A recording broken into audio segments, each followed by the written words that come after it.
just knew that they weren't going to make it. They didn't have any false pretenses. They weren't saying, oh, we're going to make off to Brazil with all this money from this bank that we made. They're like, we're just going to run until they catch us and then we'll die.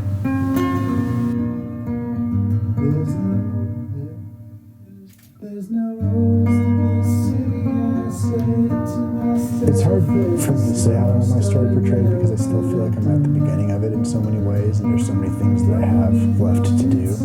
But I feel like whatever story I have to say about my life or whatever it's been so far is really incomplete. And so, I mean, if there's anything I would want about my story so far, I'd want it to feel like a prologue to something, to greater things that are to come.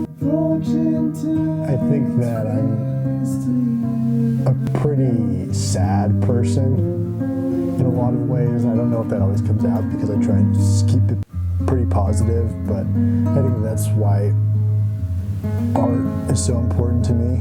The creation of it in one means or another is because I think that I need some way to get that out of my system. Whereas I've realized over the course of life that just being sad around people all the time kind of bums them out and isn't a good way to make friends. Part of what motivated me to separate my life into different sections is that it gave me an escape hatch when various sections of my life were going horribly wrong. And so if there's one world that I lived in that was a disaster or felt like a waking tragedy, you know, then I was able to escape. And so it was, in some ways, raw escapism that led me to becoming Zooey, being able to live this other life. And I could go to a concert and meet people and they thought that I was just a starving artist sleeping on the couch of who would ever let me sleep on their couch.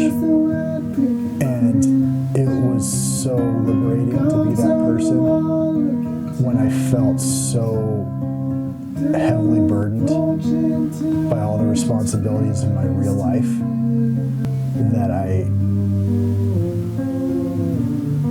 felt thrilled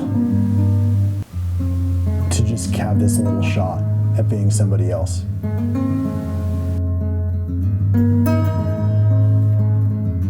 I picked the name Zooey based on the book Franny and Zooey by J.D. Salinger. J.D. Salinger wrote a few short stories about this family called the Glass Family, and they take place in like the 40s in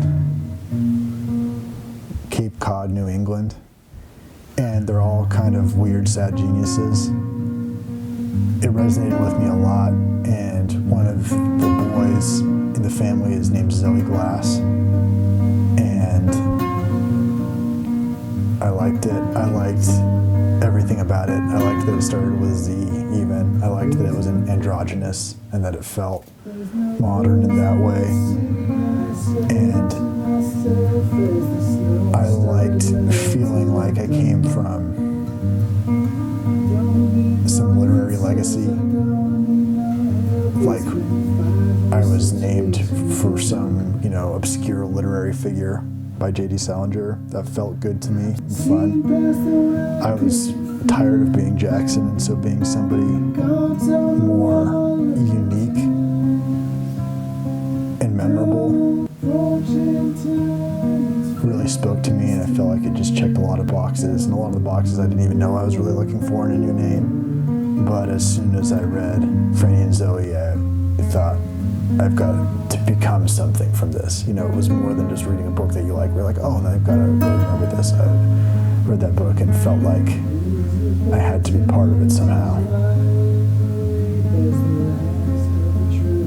My favorite song that is currently released that I've written is probably Bonnie and Clyde, which is a song on the Post-Optimism EP. I think it's the 5th or 6th track on it. I really like Bonnie and Clyde because I think most portrayals of Bonnie and Clyde are very run and gun, like, oh yeah, this is a great adventure that we're on, and this is, this great escapade, and there's like so much sexiness around like the criminals of the 1920s, like them and Dillinger and all those people, when high crime was just really in style, and you had these, criminals running across the country, running away from the FBI, and it always sounds so glamorous. I just thought about Bonnie and Clyde a lot, and how tragic it is,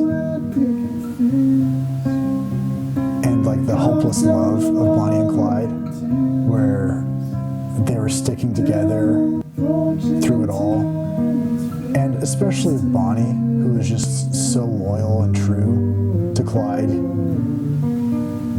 even knowing that she would die for it, is so beautiful and sad, and she's writing poems and sending them to newspapers, just sort of pleading for somebody to hear a story about her that is more emotionally resonant than her just smoking cigars and killing cops. This is a person with a rich inner life.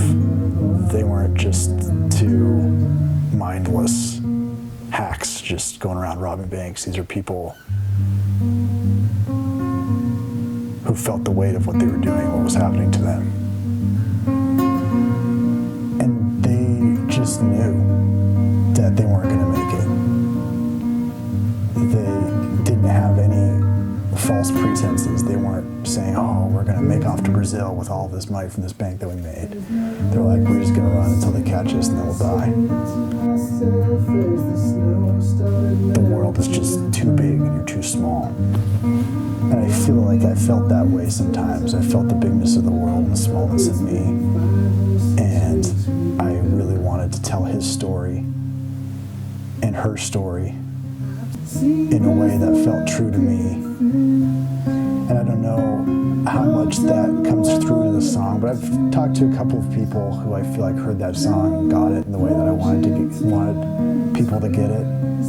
And that is really rewarding to me, because I felt like in some ways it's just the great American story, and I wanted so much to just be a part of telling it in whatever way I could. Songwriting, I think, is kind of a spiritual thing where you're trying to tap into something within yourself or the universe or whatever. All of the songs that will be written are already in the universe somewhere, and you kind of just have to find them because they're formed out of this weird shared experience of humanity that we all have.